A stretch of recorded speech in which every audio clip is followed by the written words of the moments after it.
Okay, go ahead. All right, let me just bring up the data.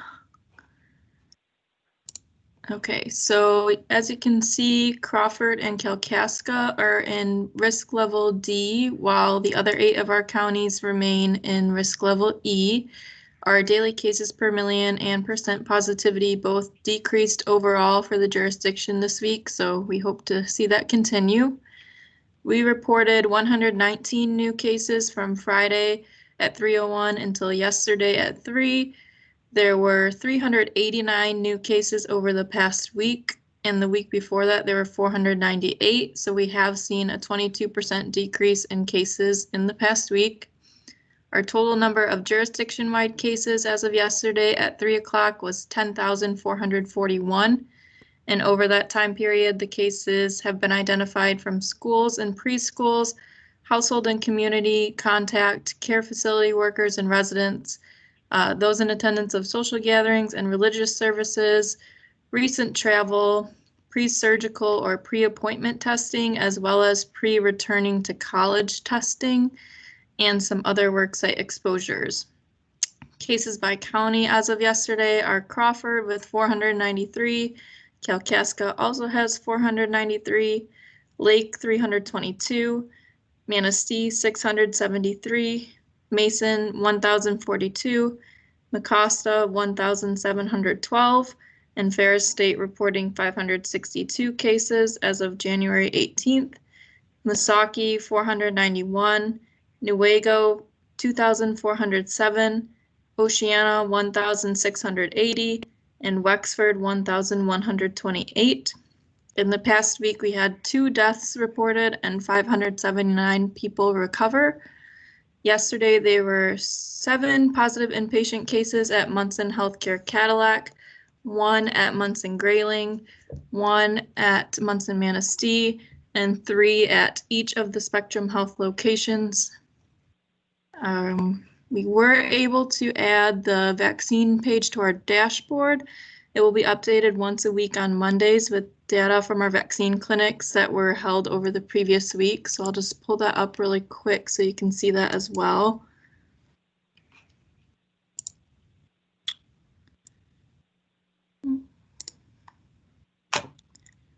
So this is the page on our vaccine or on our regular data dashboard that we've had since the beginning of the pandemic. So this is an extra page. There's now 5 pages. It shows when it was last updated, which will hopefully usually be on a Monday. If not, it will be on a Tuesday. Shows our current priority group, the total doses we've given so far, doses that were given in each county, how many of those were first dose versus second dose, and then down here is just going to be a cumulative running total of doses by week. So, you know, we started our first week with first responders and all that, and then now we're on our 4th week. Well, now we're in our 5th week, but we completed our 4th week, so this shows the doses that were given in each county over the past week. And that's all I've got. If there are any questions.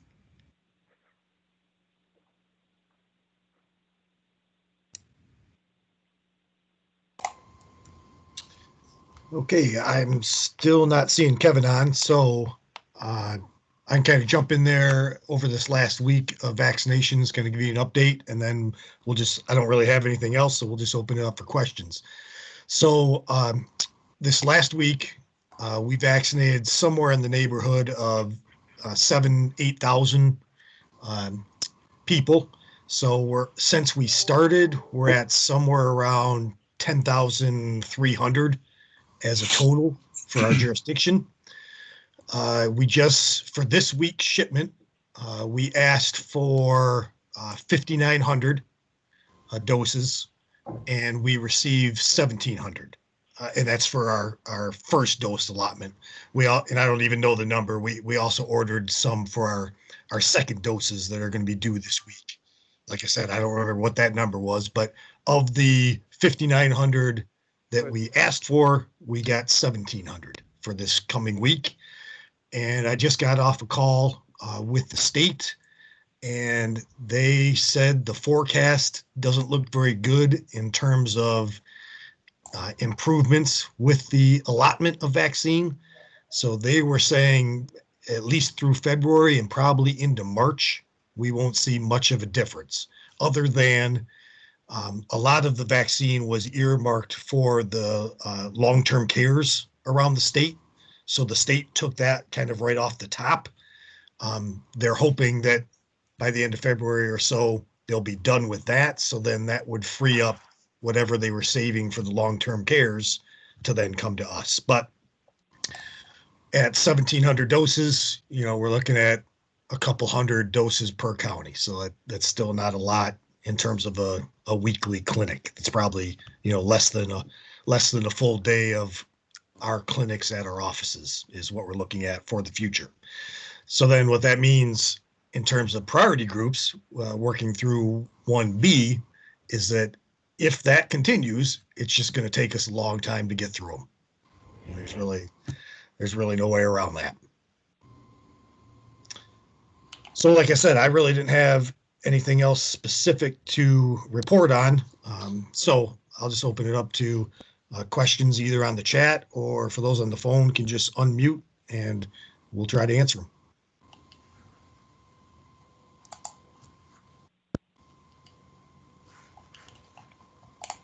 So I'm seeing one from Ken Delat. Hi, is there any concern about availability for the second vaccine for people who've gotten the first one? We are told no, because originally what was occurring was the feds were taking that second dose right off the top. So if there were 100,000 doses that they had, they were keeping 50,000 of them back. And then we have a process at the health department where, let's say it's Pfizer, so second dose is 3 weeks out. So on the second week, we would then order our second dose numbers in that week's shipment. So based on that, we have been told that there's no issue in terms of supplying enough vaccine for the second dose. Thank you. Sure. And Kevin, I see one for you. You bet. Hi, everybody. This is Kevin at KMHC. I'm just wondering, there was a great graph that identified all of the vaccinations and the doses that were distributed by county. I just wonder if you could share that with us, if we could maybe send that to us in a PDF. I think that'd be useful in-house. Yeah, I can try to figure out a way to share it as a picture or a PDF. And I just want to make another note that those are the ones distributed by our county office. So there are notes included with the dashboard and I'll send those along as well. But someone from Mason County, for example, could have gone to a Manistee County clinic and they would be counted in Manistee. Then they're not counted by county of residence, just as a note. Okay. Yeah, appreciate that. Thank you. You're welcome. And I just thought of something else I'd share with you guys, just to give you a feel for the process. In terms of, we're getting a lot of complaints, as you can imagine, and there are a couple of process issues where we don't have a lot of control over. So some of this, there's not really a fix for it. And I'll give you an example. When we have people signing up for clinics, it's primarily on, and I guess I almost hate to say this on this public site, but it's basically a honor system. So we're not, checking IDs and confirming that you work for the hospital or you work for the sheriff department. So unfortunately, I shouldn't say a lot, but there are cases where people have been taking advantage of that. So that's one issue. In terms of, you may be hearing of a certain group or maybe an individual who got vaccinated and shouldn't have. That's one of the examples as to why. The other thing in terms of the process that we're dealing with is we are given doses based on the number that's in the vial. So as an example, if there are 5 doses in the vial, we're shipped that many doses to get to our 1,700. What we have found is that we can get extra doses in several of the cases. We can get extra doses out of a vial. And then instead, and those are not necessarily scheduled. You know, there's not an appointment. We're basing the appointments on the number that we think we have. So if we get an extra dose, that's an appointment that we don't have. We don't have a person ready to give that shot to. So if we didn't give that shot, we would then waste or throw away that dose, which is something that we're trying our best not to do. But in that case, what that means is we're doing a lot of kind of frantic calling at the end of the clinic based on either waiting lists or other groups, other people who have said they would take one. So I just want to throw that out there that, again, we're dealing with a 10 county operation. We've got lots of staff doing clinics. It's not, you know, there's not, Kevin isn't at each of these clinics saying, hey, you can't do this and hey, you can do that. We've tried to provide oversight. We've tried to provide direction. But in some of these cases, staff have to use their best judgment in order not to waste a dose.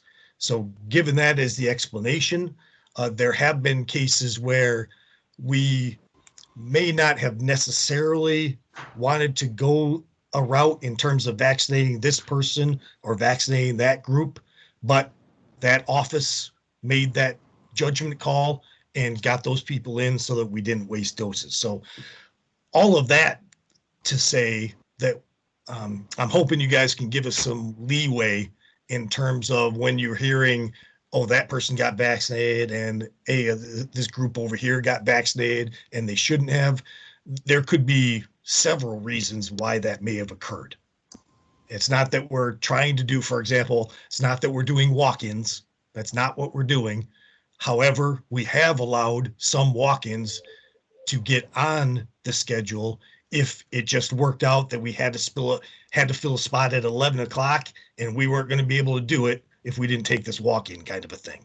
So hopefully that makes sense. And like I said, hopefully you'll understand where it's not a perfect system and we're trying to do the best we can to meet the priority guidelines that have been laid out by the state and the feds, but it's kind of messy and we're gonna do what we need to do to get the vaccine out without spoilage.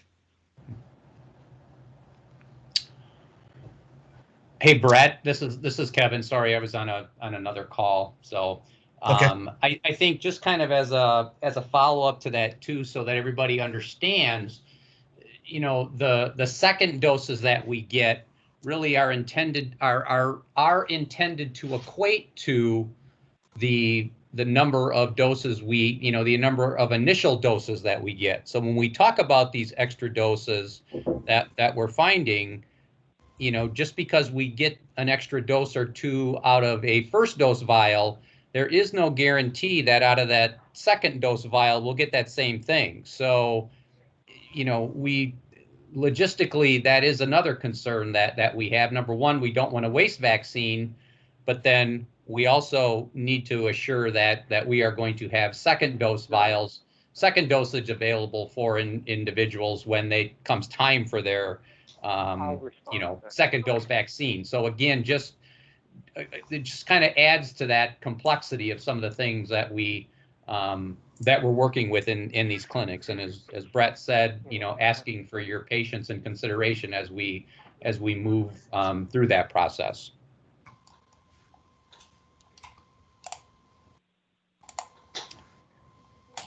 So Brett, did you have other stuff? Sorry, I didn't know where you were kind of at or. Yep, we're just run down questions. So I see another one from Kevin. Go ahead. You bet. Thank you. You know, I just really want to support what Brett said with regards to really being as nimble as we can to make sure that we have literally no vaccine waste. I was on a call last Friday with 15 other hospital administrators at critical access hospitals, and you know, we literally were all comparing notes, and you know, I think all of us are getting 6 and potentially even 7 doses out of, you know, one of the Pfizer vials, which we think is great. But, that said, if we can get more vaccine, out than we anticipated or scheduled, or if we've got, we have had not a lot, but we've had, some cancellations. We really do the same thing, Brett, as what you described, and all the rural hospitals are doing the same thing. They're not going to let a dose go to waste, right? And, we're going to find somebody who, in our judgment, needs that dose. It may not be, specifically, under the literal definition of 1B, but it's going to be awfully close. But I think all of us are doing everything we can that every dose that's drawn is going to be administered. So, I support what you said, and I support what you guys are doing, and I don't want you to feel like you're alone. At least 15 other critical access hospitals are taking the same approach. So we appreciate that. Great, thank you. All right, I'm not seeing any other chat questions. Anybody on the phone that would like to unmute and ask a question?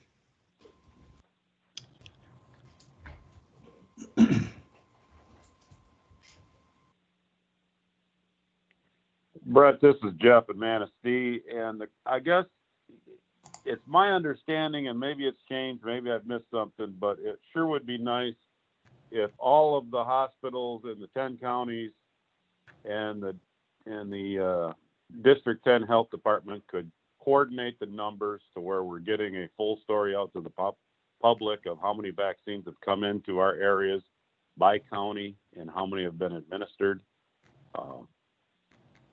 When we see, for sake of discussion, if there was 500 vaccinations done in Manistee by District 10, and there was whatever number Munson had out there, it sure would be nice to get those numbers out to the public as opposed to everybody kind of doing their own solo thing.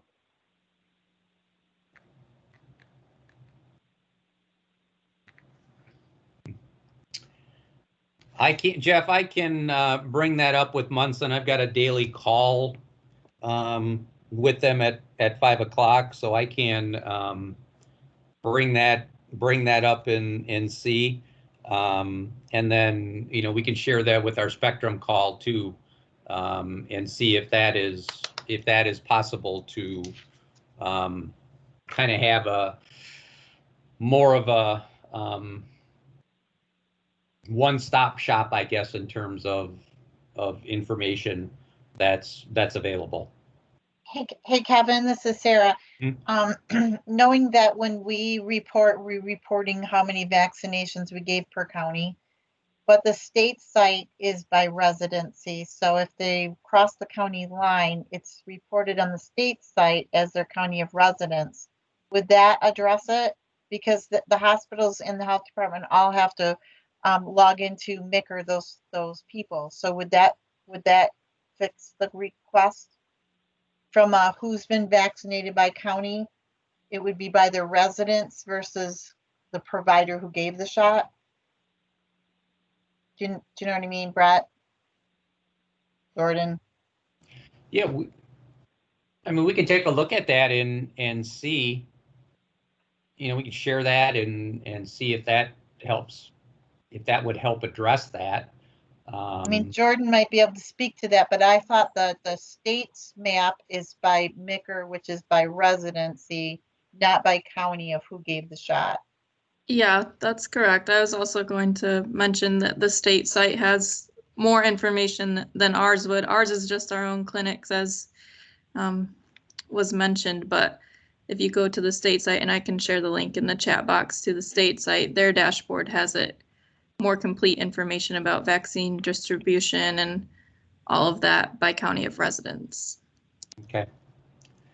What I would add to that then, in any correspondence that District 10 is putting out, and Kevin, in your communications with the other providers, that I think is imperative that those numbers come off that dashboard from the state as well then. If that's the accurate place to get it, those are the numbers that should be going out. You can add in how many each organization's doing is fine, But again, if I'm John Q. Citizen sitting out here, I want to see, I'm going to get a much better picture out of an inclusive number as opposed to trying to figure out where to go to try to find whatever information I can.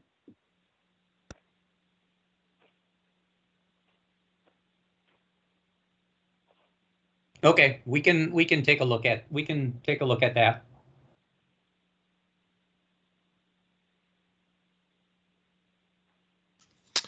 All right, I've got a couple questions in the chat box, and I guess related to numbers, I just wanted to throw out there too that our goal is to get rid of our entire shipment that we received that week in that week's clinic. So we are not holding back vaccine. We may have a little bit of layover to the next week, cancellations or what have you, but our intent is if we get 1,000 doses, we're going to give 1,000 doses that week, just so you all know. Okay, so next question. Gotta move it down here. Okay, I have a couple in their 80s that would like the shot but don't seem to be able to sign up. What is my best avenue to help them? That's probably Sarah would be the best one to address that one.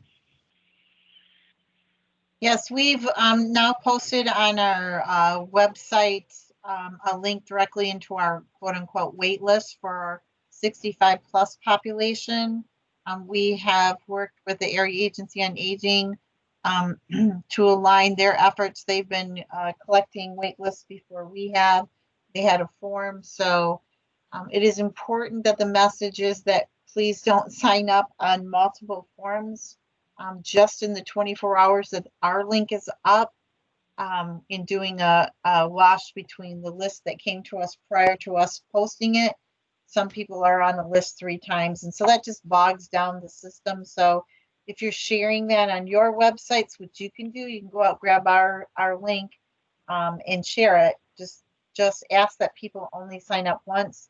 There is a hotline number that is currently being operated with funding under the Area Agency of Aging of Northwest Michigan and then United Way.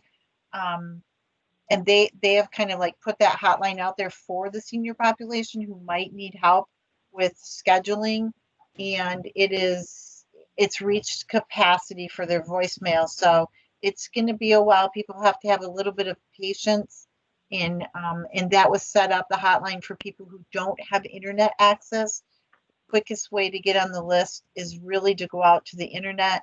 So if you have parents, elderly parents who don't have internet, my recommendation is their kids could help get them signed up, or the senior centers are doing a lot of that across the county, or a really friendly neighbor could do that for them. It's basically demographic information to get in there. We're not asking for any healthcare data.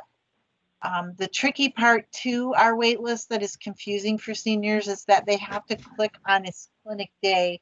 So it might be a date in February that they have to click on and then pick a time.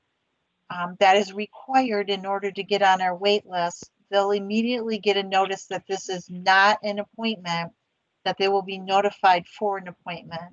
If they don't have an email, then we've set up a quote unquote dummy email, which is 123@dhd10.org. And Jordan, maybe you could put that in the chat for me. But that is a trigger for District 10 staff. Then when it's time to schedule that person, that they need a phone call instead of an email. So that's our current process. We kind of merged what was going on with our partners around the Area Agency on Aging and senior centers, which I don't know if we have any senior centers on the call today, but shout out to all of those that helped us schedule people last week. Those extra doses were really a combination of our staff and some awesome people at the senior centers in many of our counties to get people scheduled in the clinic. Yep, Sarah. So I think that addresses Brian's next question, was related to standby lists. So that is part of that process. And then Correct. Joseph mentioned that Commission on Aging's and senior centers are also assisting. So that is correct. And then Matthew says Munson's entering into MICR within the 24 hours. They are doing the employee and community clinics. And that's the same with us. We have a state, might even be federal, but it's at least a state requirement that within 24 hours, all of our information's entered in MICR. So we have dedicated data entry folks at our clinics that are doing that process.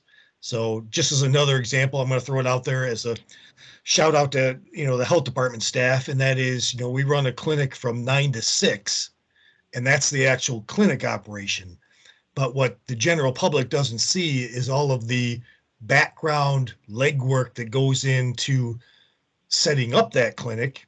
And then on the back end, those data entry folks are staying till 7, 8, 9 o'clock at night to get all that data entry into MICR and the other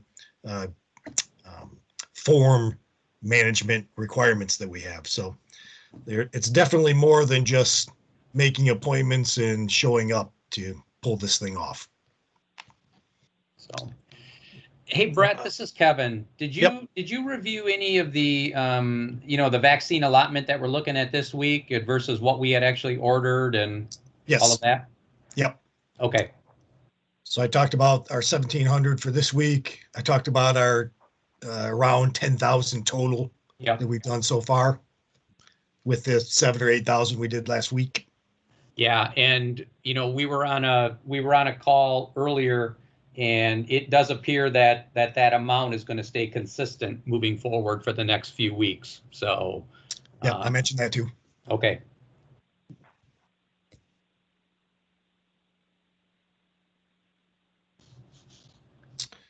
All right. I see some of Jordan's info added to the chat box, but I don't see any other questions. Anything else from the phone for a question? This is Jen Schmidt with Metastasiola Department of Health Services. I just have a question about the link on the website that allows seniors to be waitlisted for these vaccinations. So last week on the call, you talked about, as you go forward, setting a percentage of doses for the different parts of the priority groups for phase 1B. So I'm curious with like our essential frontline workers, like our CPS staff, how do they get on a wait list similar to that so that those percentages are being weighed out, or are all those doses just going to 65 and over?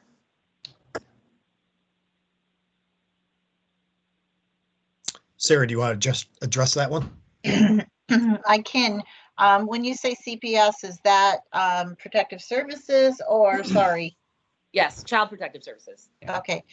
So we are like really close to putting a intra-service survey out today or tomorrow that would capture the infrastructure organizations. We really had to manage the senior population because we're talking millions of phone calls last week. So we really had to put them in there. We did not expect to be adding our senior population so quickly, so we had to adjust. So we did have an interest survey out for healthcare workers and some of our EMS public safety type organizations. So we're working through that list. They are still our priority above and beyond this. In front of our senior population is our healthcare workers, and we are saving doses this week and next week specifically for those populations. We have not opened up to that CPS, even though it is in the priority group. We just don't have the vaccine to open to everyone, and Kevin may want to speak to that. Our goal is once we get through this week and next week, we think we will be at the cap of saying, yep, we've probably hit all of our healthcare workers, home care workers that are out there. And then we can go back to looking at what will that division of vaccine be based on roughly every county runs around 20%. A couple counties have a little higher. I think Newaygo has a higher percentage of seniors than other counties, but we will be setting aside the 20% of our vaccine for that population. And Kevin, you can correct me if I'm wrong. No, I think that, when you're talking, 2,000 doses, it's not a big number. And so it's unfortunately just going to take us, it's taken us a little while, some of these pieces, because of all the changes, you know, and we continue to see changes in the revisions to the 1B group. We kind of continually have to build some of these pieces as we go along. So again, just kind of asking for, you know, a little bit of patience, and we will eventually get to everybody.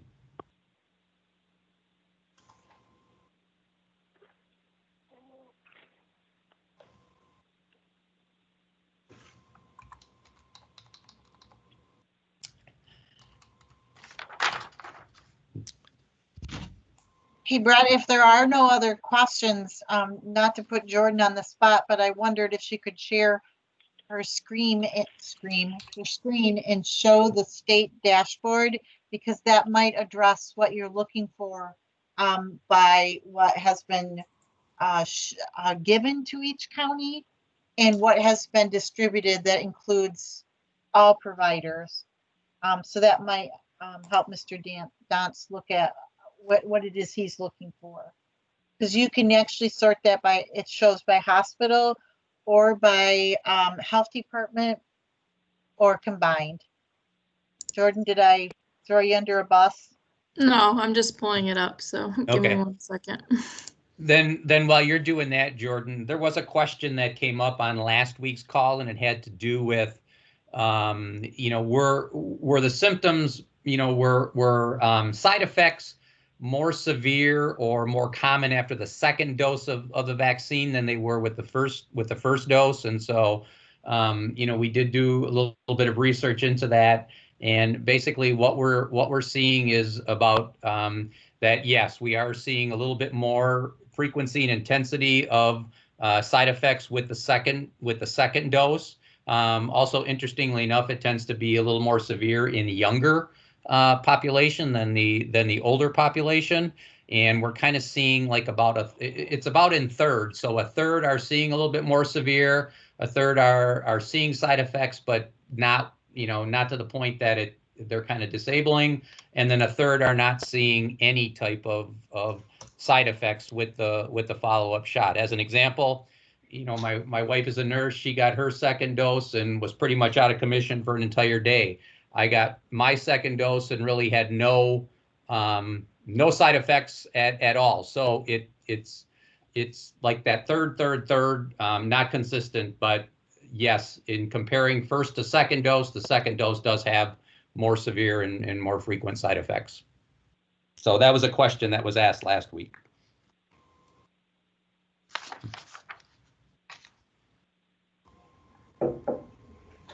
All right, so hopefully you're seeing my screen now. This is the state's dashboard.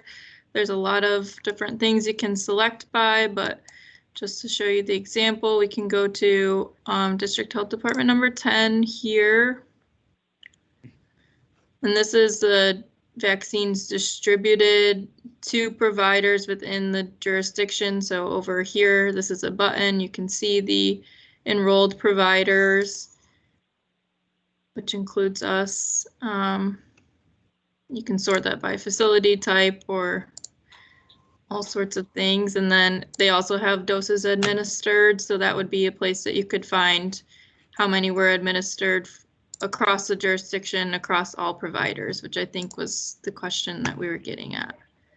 Hey, Jordan, maybe you just want to pick one county and show how that looks on the county. Most people are interested in their county, not the jurisdiction. Yeah, sure. So if we wanted to pick Manistee, for example, I can get there. So total in Manistee as of January 16th, there were 2,048 doses administered. And that is all providers. That's not just us. You could sort it by us. Yep. And then page 1 tells you how many were sent to the county, if I'm reading page 1 right. Yep, that's correct.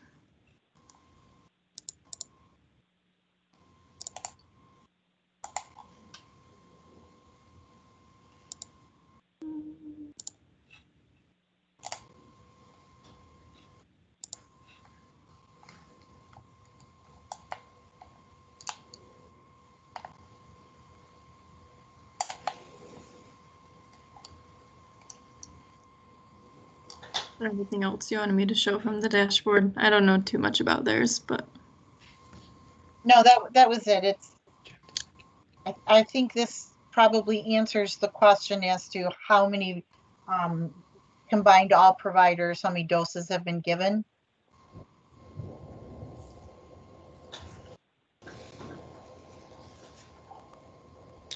Jeff, does that help, or is there something else that we can provide? No, that's wonderful, but I'm on the phone, not online, so Okay. I will try to find that link myself. Okay. I can send it to Brett when I send the data over as well so that everyone can have it. Thank you. Jennifer, I see your hand up. Was that from your last question or do you have another one? Jennifer Schmidt. Oh, sorry.